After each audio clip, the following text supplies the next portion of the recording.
I'm Max Dalton, and in this video, I'll show you how to see which apps are secretly or not so secretly accessing your local network on your iPhone or iPad. Step 1. Open the Settings app on your iPhone or iPad. Step 2. Scroll down the menu and tap Privacy and Security. Step 3. Locate and tap Local Network. A screen appears displaying a list of every app that has requested permission to find and communicate with devices on your local network. Step 4.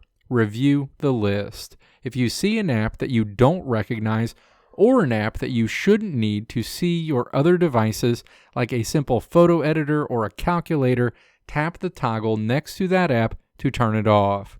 I recommend checking this list once a month. Many apps will ask for this permission the first time you open them, and it's easy to accidentally tap Allow just to get past the pop-up.